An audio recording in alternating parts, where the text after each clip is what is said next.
Hello बच्चों। तो हम लोग जो है सेकंड यूनिट पढ़ रहे हैं काइनेमेटिक्स।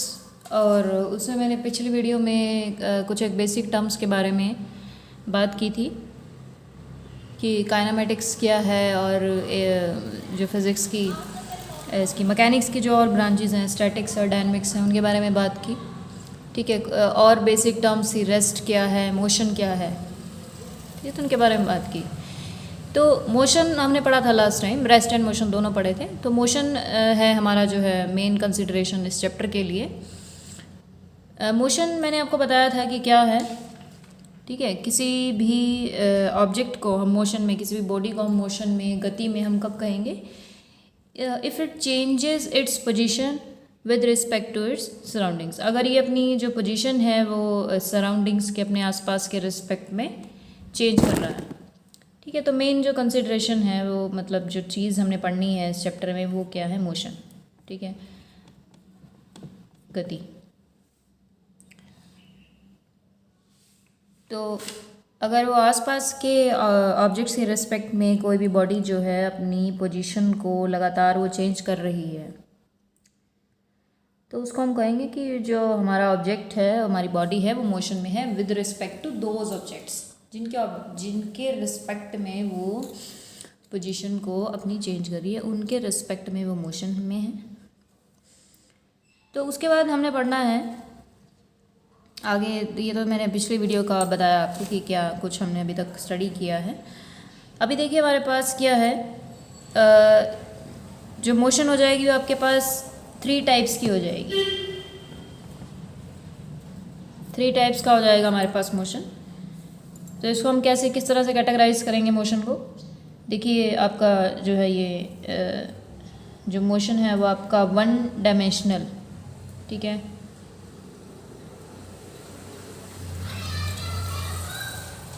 वन डायमेंशनल हो सकता है, आपका 2 डायमेंशनल भी हो सकता है, और ये आपका जो है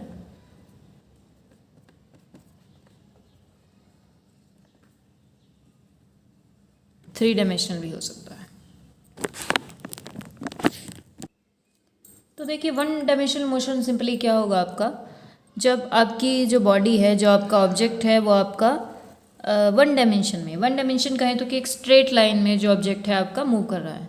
ठीक है। 1 डायमेंशन में जो ऑब्जेक्ट होगा वो आपका एक स्ट्रेट लाइन में, मीन्स एक सीधी रेखा में आपका वो मूव करेगा।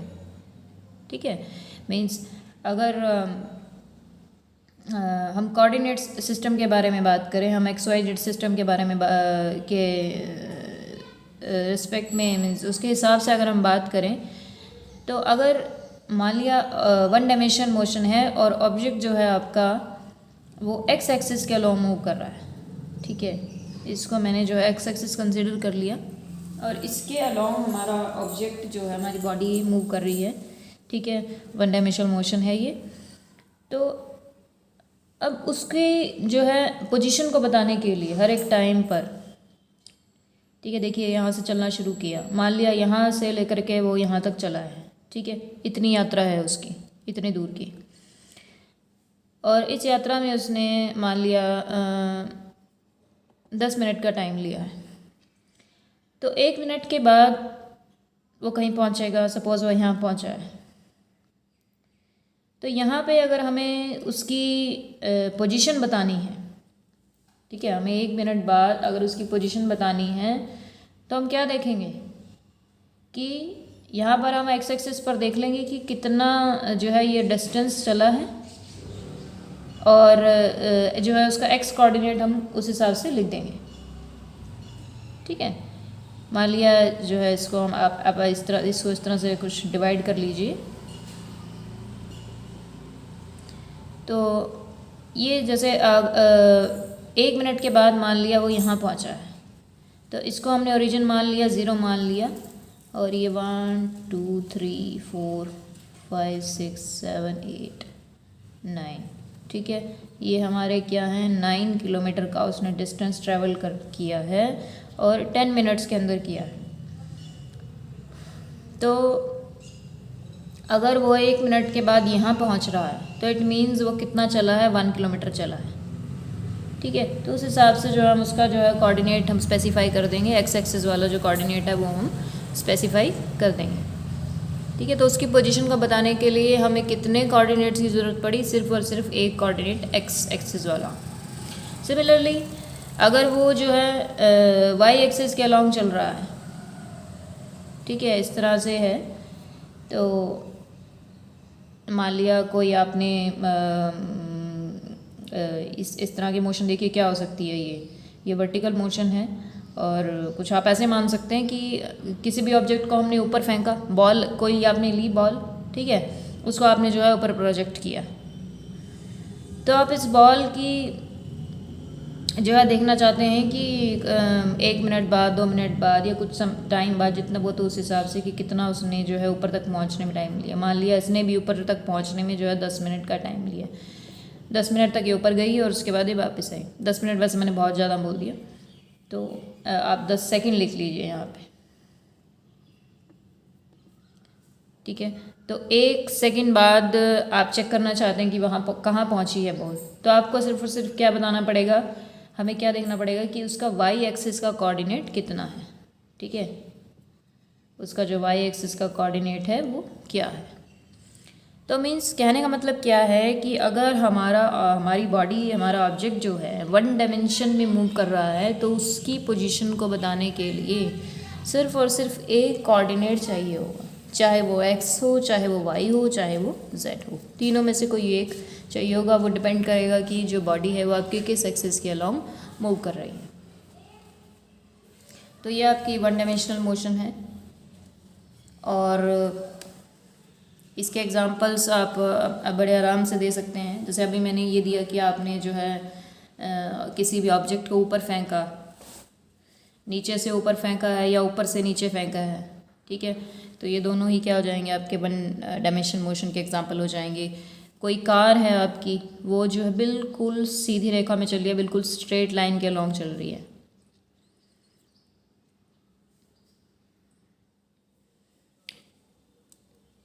तो एक और एग्जांपल हम इसके अलावा, ये मैंने यहाँ पर एग्जांपल्स लिख दिए हैं इसके, एक और एग्जांपल हम इसके बाद देख सकते हैं, oscillations of mass suspended from a vertical spring. ठीक है, इसका मतलब क्या है कि एक आपके पास कुछ जो है स्प्रिंग है आपके पास, ठीक है, इसके साथ आपने क्या कर रखा है, कोई मास अटैच कर रखा है। ठीक है, ये कोई आपने जो है इसके साथ कोई भार अटैच किया, कोई मास अटैच किया हुआ है, तो आप क्या करेंगे कि इस मास को जो है नीचे खींचें, इस भार को जो है एक बार अपनी नीचे खींचिए, तो ये क्या करने लगेगा, जो ये आपका स्प्रिंग है ये आपका ऑसिलेट करने लगेगा। ठीक है, तो इसकी जो ऑसिलेशंस होंगी वो किस तरह से जाएंगी, ऐसे ऊपर फिर नीचे, फिर ऊपर फिर नीचे, फिर ऊपर फिर नीचे। तो ये जो ऑसिलेशंस हैं इसकी, ये क्या हैं, ये आपकी ऊपर नीचे हो रही हैं, ठीक है, एक स्ट्रेट लाइन में हो रही है। तो इट मीन्स ये जो ऑसिलेशंस है ये भी किसका एग्जांपल है, एक 1 डायमेंशनल मोशन का एग्जांपल है। ठीक है, बाकी 2 एग्जांपल्स में मैंने जो बोले थे वो यहाँ लिखे हैं। An object drop from a certain height, किसी ऑब्जेक्ट को आपने एक सर्टेन हाइट से ड्रॉप किया है, ऊपर से नीचे गिराया है। Second, motion of A car along a straight line, अगर आपकी जो कार है वो बिल्कुल ही स्ट्रेट लाइन में चल रही है। ठीक है, वैसे ऐसा नहीं होता, लेकिन अगर है तो वो 1 डायमेंशनल मोशन का एग्जांपल है। ठीक है, उसके बाद जो है हमारे पास 2 डायमेंशनल मोशन हो जाएगी।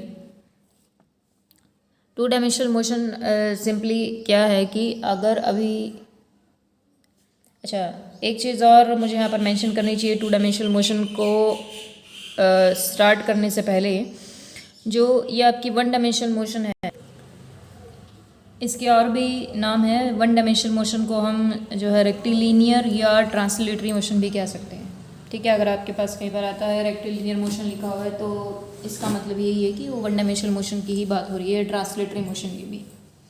ठीक है, इन दोनों में थोड़ा सा डिफरेंस होता है, रेक्टिलिनियर और ट्रांसलेटरी में। रेक्टिलिनियर में जो आपका ऑब्जेक्ट होता है, ठीक है, उसमें हम ऑब्जेक्ट को जो है हम पॉइंट मास कंसीडर करके चलते हैं।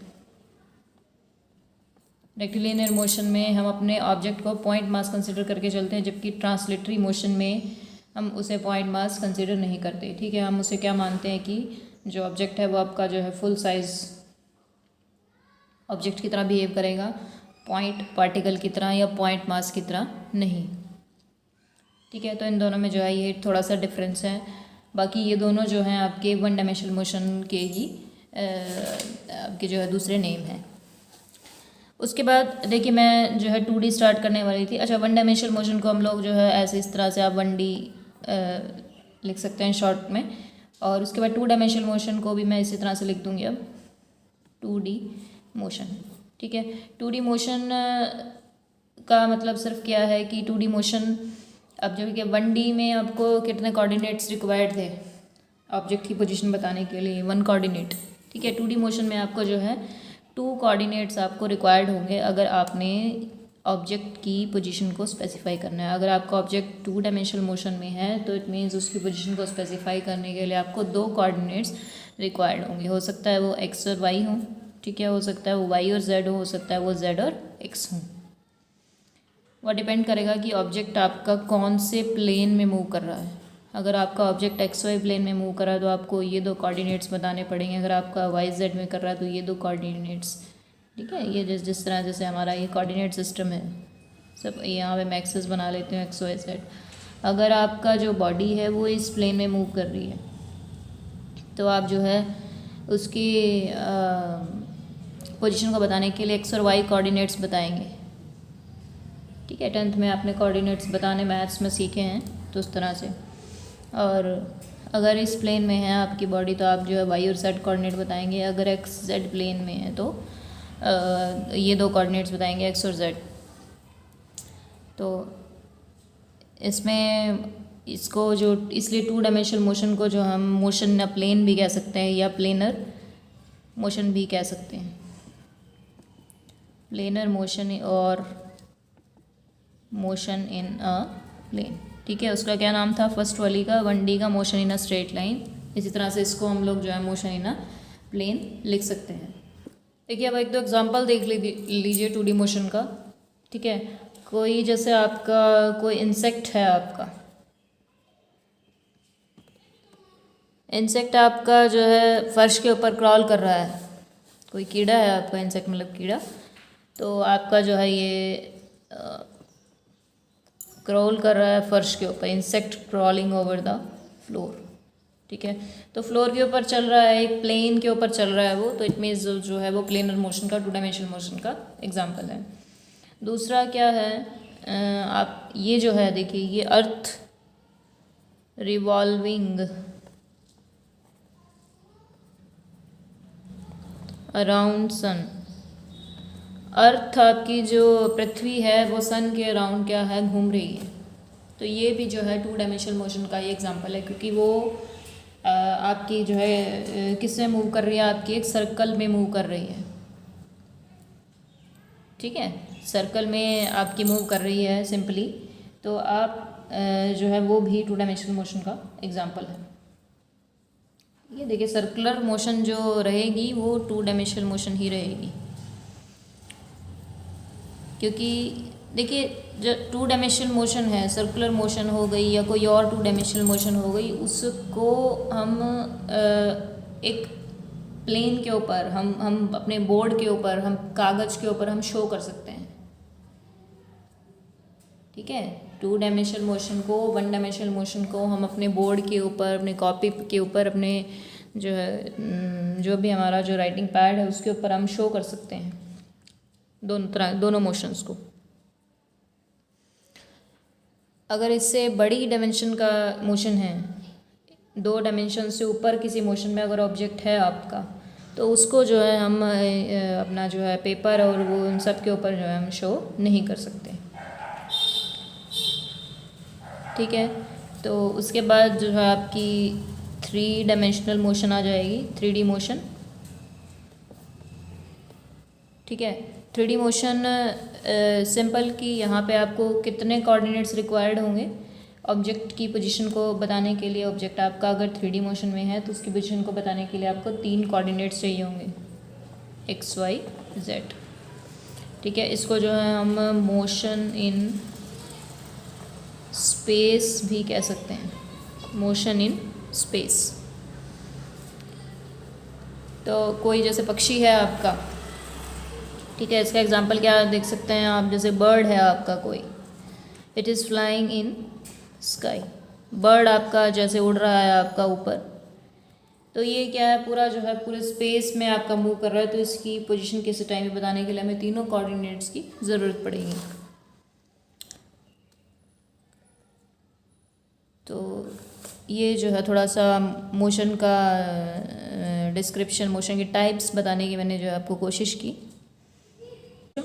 आज के लिए इतना ही, और बाकी जो नेक्स्ट टॉपिक है हम अगली वीडियो में स्टार्ट करेंगे। आपको कुछ प्रॉब्लम हो तो आप मुझे कमेंट बॉक्स में लिख करके पूछ सकते हैं, और अगर आपको जो है समझ आ रहा है सब कुछ तो आप मेरा चैनल ज़रूर सब्सक्राइब कीजिए for new videos. Thank you so much.